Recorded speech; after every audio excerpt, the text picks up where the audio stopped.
নিশ্চয়কৈ নৰখাদকত পৰিণত হোৱা ঢেকীয়া বাঘটোৰ বিচৰণত এতিয়াও কিন্তু আতংকিত হৈ আছে কলিয়াবৰ শিলঘাটকে ধৰি কামাখ্যা মন্দিৰ কলিয়াবৰ চাহ বাগিচাকে ধৰি দাঁতিকাষৰীয়া অঞ্চলৰ ৰাইজ কিয়নো কালি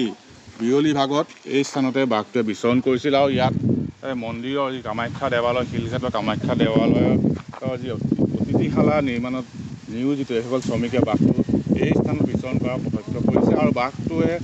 যিহেতু এজন লোকক এসপ্তাহ পূৰ্বে নিধন কৰাৰ পিছত বাঘটোৰ বিচৰণত অধিক আতংকিত হৈ আছে যিহেতু বাঘটোৱে বিভিন্ন অঞ্চল পৰিভ্ৰমণ কৰিছে বা বাঘটোৱে খাদ্যৰ সন্ধানত বিভিন্ন স্থানত বিচৰণ কৰিছে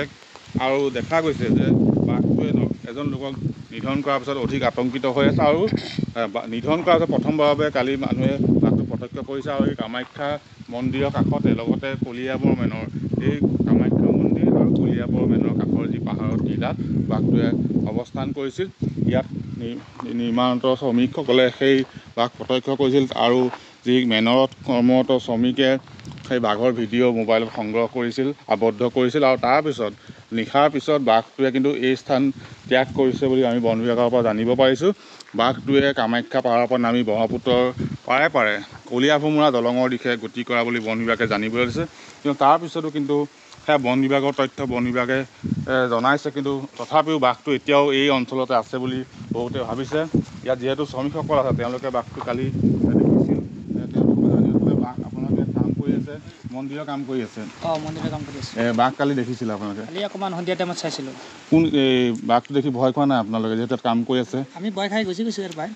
ৰাতি ইয়াতে থাকে আপোনালোক নাথাকে আমি ৰাতি ইয়াতে থাকোঁ ফৰেষ্টৰ আপোনালোকৰ যিহেতু কাম কৰি আছে যিনি ৰাতি ইয়াত থাকে ফৰেষ্টৰ কিবা আপোনাৰ সুৰক্ষাৰ কাম কৰিছে নেকি বা ডিউটি দিছে নেকি নাই আমাৰ ইয়াতে এনেকুৱা দিয়া নাই ডিউটি কিন্তু ইফালে আমাৰ ওচৰেদি দি থাকে কিন্তু আমাৰ ইয়াতে কিবা সুৰক্ষা দিয়া নাই আপোনালোকে কেনেদৰে কাম কৰিবলগীয়া আছে ইয়াত আমিতো এতিয়া ধৰক হাজিৰা হিচাপত কাম কৰি আছোঁ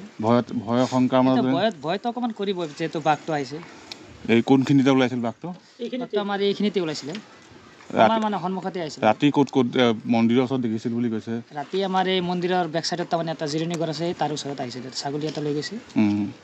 আৰু নিশ্চয় কৰিব কালি যিহেতু বিয়লি ভাগত বাঘটো ৰবৰবাৰী গাঁও লগত যি গ্ৰাম্য পথ আছে গ্ৰাম্য পথৰ কাষৰ পৰা এটা ছাগলী আক্ৰমণ কৰিছিল বা ছাগলী এটা চিকাৰ কৰাৰ চেষ্টা চলায় কিন্তু সেইটো বিফল হৈ বাঘটোৱে তাৰপিছত এই পাহাৰত বিচৰণ কৰিছিল আৰু তাৰপিছত দেখা গৈছে বন বিভাগে জনাইছে যে বাঘটোৱে নিশাৰ ভাগত এই মন্দিৰৰ পাহাৰৰ যি দাঁতিকাষৰীয়া অঞ্চলৰ পৰা নামি ব্ৰহ্মপুত্ৰৰ দিশে গৈছে আৰু ব্ৰহ্মপুত্ৰৰ পাৰে পাৰে গৈ যি ব্ৰহ্মপুত্ৰৰ ওপৰত থকা কলীয়া